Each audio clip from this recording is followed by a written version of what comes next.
guys, welcome back to the channel. My name is Ashkels93 and I'm happy to have you here. As always, today I am going to be building a PC. It's not going to be a gameplay, I will be building my very first gaming PC.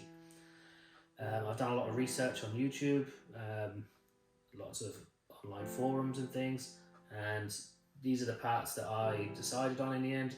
Of course, they met my budget as well. They're obviously, I could have spent a lot more money, but unfortunately budget just didn't allow for it. But hopefully as a start off, this is going to be nice for me to start gaming and streaming from as well. So yeah, I'm going to be building this today and I hope you guys enjoy the video. Hopefully this video is a bit educational as well for you guys when it comes to you, if you want to build a PC, you know, so you know what sort of parts you're going to be needing. If you're new around here, please consider liking and subscribing. If you really enjoy the content, please hit that notification button. You'll find out when I go live or when I post a new video. You'll be the first to know about it. That really does help me out as well, guys. You guys doing that, and I really do appreciate that. Also, it's free, so really do consider hitting that like and that subscribe button. Also, if you use different platforms, I am on other platforms. You know, I do short form videos on Facebook, Instagram, TikTok. I'm on other platforms, so just search my name. You'll be able to find me. You know, you might find something that's more suited to you. Yeah, so anyway guys, without further ado, let's get into the build video. Love and peace. Right, so I'm starting with the ROG Strix B550F Gaming Wi-Fi version 2 as my motherboard. Then what I'm going to do is I'm going to pair that with the AMD Ryzen 5 series processor, the 5600X.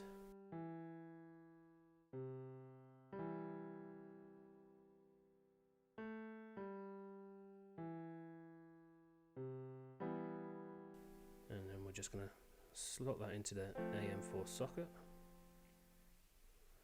nice and easy.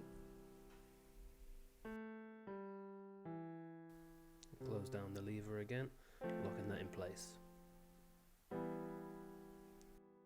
Next up, we're going to put in the RAM. I bought the Patriot Viper 64GB, runs at 3600 megahertz. RGB pack as well, so it lights up nicely. Then I'm going to install a 2TB Samsung 970 EVO Plus. This is going to be the main hard drive for the whole PC. 2TB is plenty of storage for games and software and all sorts.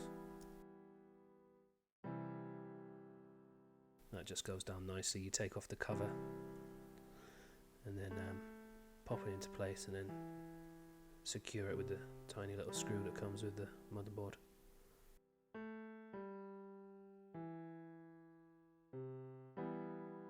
Just need to remove the plastic from the sticky foam on the back of the heatsink, and that just secures the SSD in place. Then just screw that back up and it's ready to go.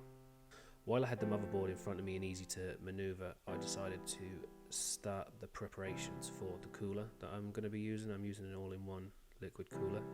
So what I done was I started here by removing the brackets that came with as standard on the motherboard, because they need to be removed in order to use the custom brackets for this cooler.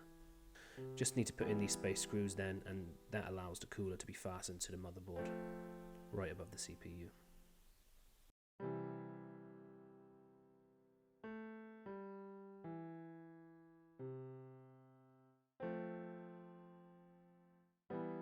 Now the cooler I went for is an all-in-one liquid cooler. It's a 360mm.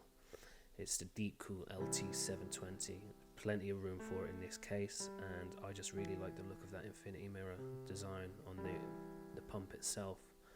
The infinity mirror on the pump is what really drew me to this cooler. Just the RGB lights and just the way it looks is just really beautiful. I weren't really fussed about having RGB fans because they're going to be used as exhaust fans in the top of the case, so you're not really going to see them anyway, especially when it's slid underneath my desk. Then it comes to mounting the fans. You have to mount the fans to the radiator. Very easy, 12 screws. Just follow the instructions on the box, guys. It's very simple to put together.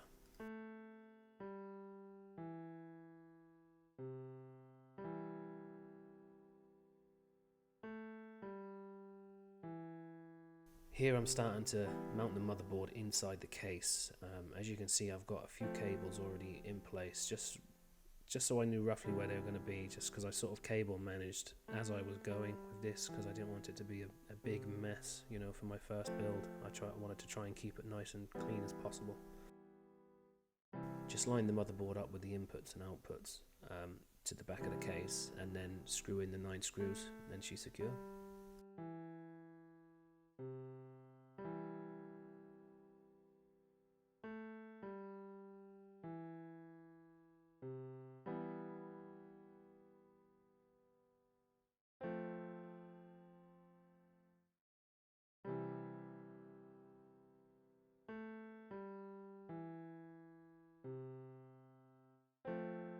Now it comes to actually installing the liquid cooler.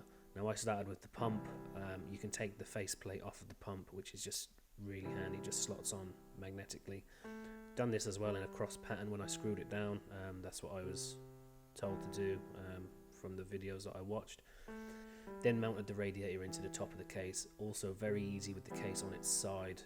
Just put in 2 screws so it holds it in securely, then you're free to maneuver and put in the screws as you need them then. But again, it's just simple 12 screws into the top of the case, and that mounts the radiator in place. Then put the faceplate back on the pump so, you know, it looks really nice.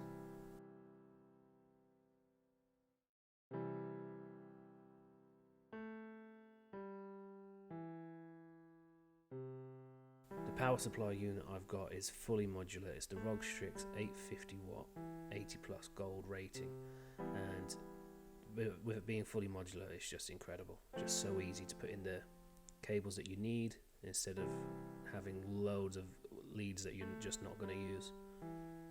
As you can see here, I've plugged in all of the leads that I need into the power supply unit before then mounting the power supply through the base of the case. One thing I do like about this case is this shelf that hides the power supply, and also there's a big open space in there. It's normally used for storing the HDD hard drives, but I removed them brackets so that there was just loads of room for cable management. I suppose some people would call this the money shot. This is the graphics card that I'm about to install, and I went for the Nvidia GeForce RTX 3060. Again, there is plenty of better graphics cards, of course, but this is what really fitted in with my budget, and I've had no issues so far with it. It's an absolute incredible machine. So this is me now installing the graphics card. Very simple, you just have to remove the 2 plates that line up with the socket you want to use. Then you just drop the graphics card in place and then use the screws to screw it back up and hold it nice and tightly. Then you just connect the power lead and she's ready to go. And here, as you can see, I bought red extender cables just because I like the colour red, and you know, it fits my setup. And it just gives the PC that little bit of colour as well, and also the cable management. Just quite impressed with my first job of doing cable management. Now to turn this bad boy on and make sure that it all works.